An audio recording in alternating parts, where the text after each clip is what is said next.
Hello mga lods, so ito luto-luto na naman tayo. Yan, meron akong bawang, luya, sibuyas, kamyas, taba ng baboy, sili. So may idea na ba kung anong lulutuin? Napakasarap ng menu natin mga lods. At ito, yan,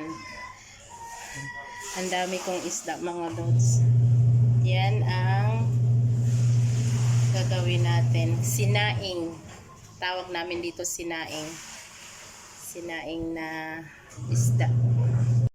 So mga lods, yan ang ginawa natin, no.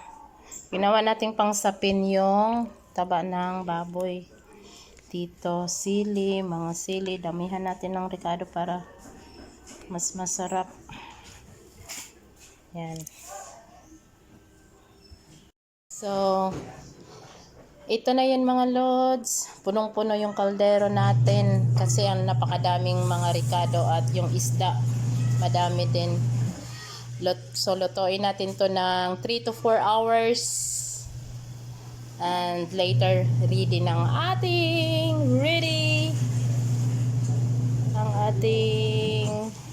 dili na ni maabutan ng lunch, so bahala na si Batman.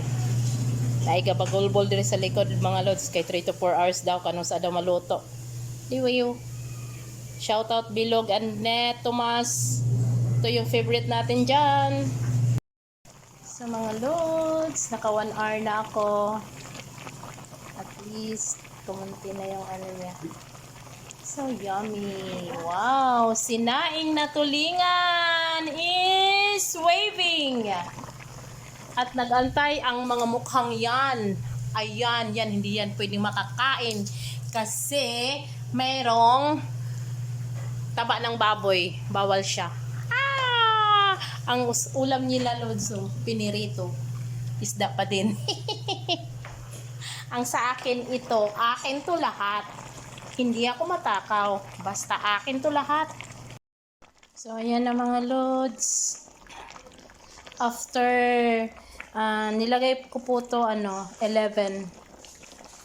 Yeah, 11. So ngayon ang time is 1:55.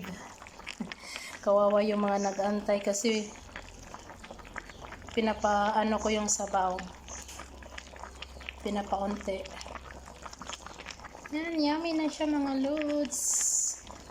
Sinaing na tulingan is waving. Let's go.